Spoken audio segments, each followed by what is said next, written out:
Is there any intelligence coming out of China as to what Xi Jinping's plans are with Taiwan? As we said, previously that months ago, Xi Jinping himself already ordered internally with the People's Liberation Army that the soldiers can be ready to invade Taiwan at any time.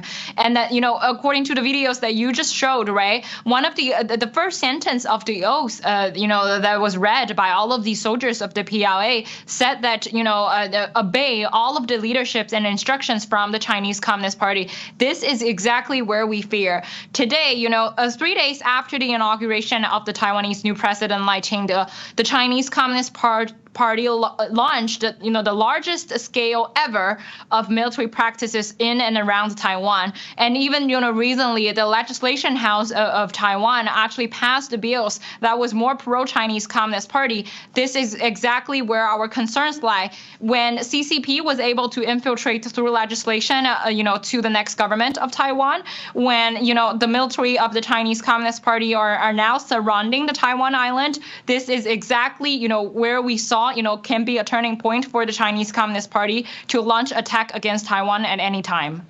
When the Chinese Communist Party surrounded island, one of the possibility is that all of these traitors in the Taiwanese government in the legislation house can recommend the people of Taiwan to surrender to Chinese Communist Party to achieve a so-called peaceful relationship with China. And this was, part of the plans with the CCP to take over Taiwan years ago, that, the traitors inside the Taiwanese government, the traitors inside the legislation house, they can use excuses such as, if you look at, all of the opposition parties that people are urging, to oppress against the Chinese Communist Party, these people would create chaos, bring protests on the streets, and that's what not the Taiwanese people want. Right. They use propaganda and statements from the Chinese Communist Party to convince their people to surrender to CCP.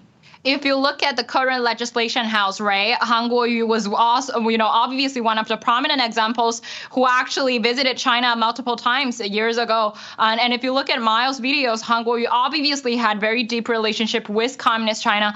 Many of the presidential candidates in the past had business dealings with the Chinese Communist Party. Their factories were under shell of the CCP, meaning that many of these Taiwanese businessmen's, expansion of their commercial maps were actually helped and protected by the CCP.